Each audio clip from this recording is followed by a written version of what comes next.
नमस्कार दोस्तों, मेरा नाम है आशुतोष मांडके और आप देखना शुरू कर चुके हैं डायनामिक इम्पल्शन। आज के इस वीडियो में हम बात करेंगे 17 मार्च 2024 के करंट अफेयर्स की।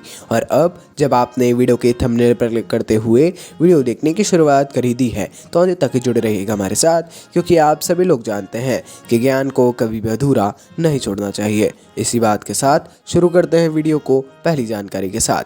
पेट्रोलियम मंत्री हरदीप सिंह पुरी जी ने उत्सर्जन को कम करने और स्थिरता को बढ़ावा देने के उद्देश्य से एक ऑटोमोटिव ईंधन इथेनॉल 100 का अनावरण किया है। ये एक बहुत आवश्यक जानकारी है एक्चुअली में। यदि आप कभी भी कॉप की बात करें, कॉन्फ्रेंस ऑफ पार्टीज़ की जो एक बैठक है, या क्लाइमेट चेंज की, तो इंडिया का जो पॉइंट ऑफ व्यू आता है या इंडिया के इम्प्लीमेंटेशंस की बात आती है तो यहाँ पर इथेनॉल की बात आती ही है। यह पहल पेट्रोल में इथेनॉल मिश्रण को बढ़ाने की एक व्यापक रणनीति का हिस्सा है, जिसमें चुनिंदा राज्यों में उपलब्धता और बुनियादी ढांचे को बढ़ाने में महत्वपूर्ण प्रगति पहले ही हो चुकी है, जो हमने बताया। काफ़ी ज़्यादा ज़रूरी है ये जानकारी, ज़रूर पढ़ना चाहिए आपको।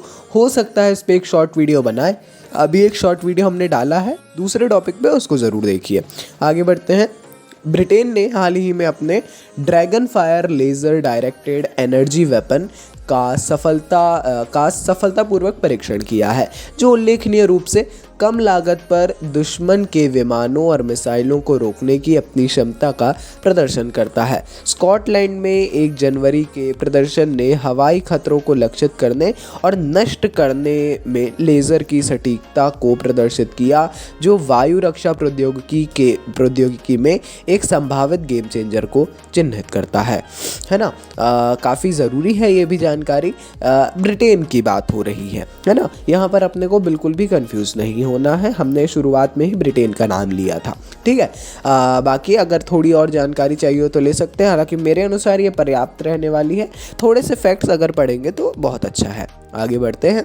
ये एक ज़्यादा ज़रूरी जानकारी है, एक थोड़ा सा मुद्दे की बात है ना। महाराष्ट्र कैबिनेट ने अहमदनगर जिले का नाम बदलकर हाल ही में अहिल्यानगर करने का फैसला लिया है, इसको घोषित किया है। काफ़ी ज़रूरी जानकारी है। महाराष्ट्र सरकार या महाराष्ट्र कैबिनेट लगातार कई हम देख पा रहे हैं, इन्होंने कई नाम बदले हैं अभी वर्तमान में, कुछ समय पहले से ही, है ना। यह नामकरण 18वीं सदी की मराठा रानी अहिल्याबाई होलकर के सम्मान में किया गया। वाकई में रानी अहिल्याबाई होलकर का जीवन बहुत ही संघर्षपूर्ण रहा है। उनके जीवन के बारे में आपको पढ़ना चाहिए। संघर्षपूर्ण के साथ साथ उन्होंने राष्ट्र के लिए या किसी एक पर्टिकुलर सब्जेक्ट के लिए काफ़ी कार्य किए हैं। ज़रूर इनके बारे में पढ़िएगा, है ना। हम बता क्यों नहीं रहे हैं, अगर नहीं पता, हालांकि पता है अधिकतर लोगों को, नहीं पता है तो पढ़ेंगे ना तो वो एक अलग वो रहेगा। ध्यान दीजिएगा शब्दावली पर, पढ़िएगा, ना कि कोई वीडियो देखिएगा। इस पे हम विशेष तौर पर पढ़ने के लिए कह रहे हैं। जब भी समय मिले माइंड फ्रेशनेस के लिए ज़रूर पढ़िए इनके बारे में। आगे बढ़ते हैं। हाँ, क्वेश्चन ज़रूरी है अहिल्याबाई नगर। चलिए जी आगे बढ़ते हैं, देखते हैं अगली जानकारी। ट्रैफिक एवं WWF इंडिया के हालिया विश्लेषण के अनुसार शार्क के शरीर के अंगों के अवैध व्यापार में तमिलनाडु का दबदबा है। शार्क जो कि एक जलीय जीव है, जलीय प्राणी है, हम सभी लोग जानते हैं अच्छे तरीके से, है ना। शार्क जो है, इसके शरीर के अंगों का अवैध व्यापार देखने को मिलता है, जो अधिकतर क्षेत्रों में है। मतलब शार्क के लिए ही नहीं, अधिक चीज़ों के लिए, परंतु स्पेसिफिकली शार्क के लिए तमिलनाडु का दबदबा है, जिसमें जनवरी 2010 और दिसंबर 2022 के बीच लगभग 65% बरामदगी शामिल है। काफ़ी ज़रूरी जानकारी है, काफ़ी सोचने का विषय है। यह खतरनाक प्रवृत्ति समुद्री जैव विविधता के लिए एक महत्वपूर्ण खतरा है। कर्नाटक, गुजरात, केरल, महाराष्ट्र में भी ऐसे चीज़ें हो रही हैं, लेकिन दबदबा या सबसे अधिक तमिलनाडु में देखने को मिल रहा है। जाहिर तौर पर यह जैव विविधता के लिए काफ़ी बड़ी बात है और काफ़ी इम्पॉर्टेंट ये एक वो रहने वाला है ना। देखते हैं सरकार इस पर क्या करती है। आइए जी आगे बढ़ते हैं, अगली जानकारी। भारतीय नौसेना को आखिरकार अपना समर्पित मुख्यालय भवन हाल ही में मिल गया है। जी हाँ, काफ़ी समय से बात चल रही थी भारतीय नौसेना को एक मुख्यालय भवन मिलने की, जो पर्टिकुलरली उनका हो। बात क्या चल रही थी, कार्य ही चल रहा था हम कह सकते हैं। और फाइनली दिल्ली छावनी स्थित नवनिर्मित नौसेना भवन का रक्षा मंत्री राजनाथ सिंह ने औपचारिक उद्घाटन किया। औपचारिक उद्घाटन किया मतलब वही है ना कि इसका जो एक औपचारिकता होती है उद्घाटन की, वो की गई। काफ़ी ज़्यादा अच्छी बात है और होना भी चाहिए।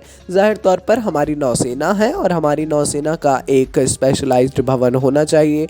नौसेना भवन नाम है, ये मुख्यालय रहने वाला है भारतीय नौसेना का। हम सभी लोग समझते हैं, इतनी कोई वो नहीं है, फिर भी एक छोटी जानकारी है लेकिन इंपॉर्टेंट रोल प्ले कर सकती है।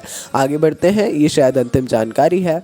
हाल ही में बी साई राम को नॉर्दर्न कोल्डफील्ड्स लिमिटेड NCL नाम शायद आप लोगों ने सुना होगा, इसका नया अध्यक्ष और प्रबंध निदेशक नियुक्त किया है ना। किसको? बी साई राम को। नाम इनका एक तो सबसे पहले याद रखना है। अब दूसरी बात, NCL के बारे में थोड़ा जान लेते हैं।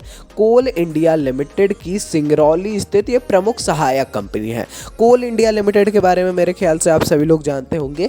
उसी की एक सहायक कंपनी है नॉर्दर्न कोलफील्ड्स लिमिटेड। नॉर्दर्न का मतलब आप समझ गए, सिंगरौली स्थित ये प्रमुख सहायता कंपनी रहने है ना। सिंगरौली वही नॉर्दर्न।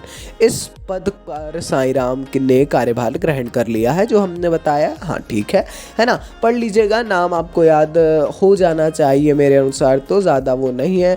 आप लोगों को अपॉइंटमेंट्स, बुक्स और थोड़ा सा संयुक्त अभ्यास को थोड़ा ज़्यादा अच्छे से करना पड़ता है। एक अलग से नोट्स में थोड़े थोड़े पेज छोड़ना है बीच बीच में, टेबल बना करके, उससे आपको बहुत ईजी होने वाली हैं चीज़ें, है ना। चलिए जी, ये थी आज के इस वीडियो की अंतिम जानकारी। कोई भी कन्फ्यूज़न हो आपको किसी भी टॉपिक से रिलेटेड, आप लोग कमेंट सेक्शन में किसी भी वक्त कभी भी पूछ सकते हैं।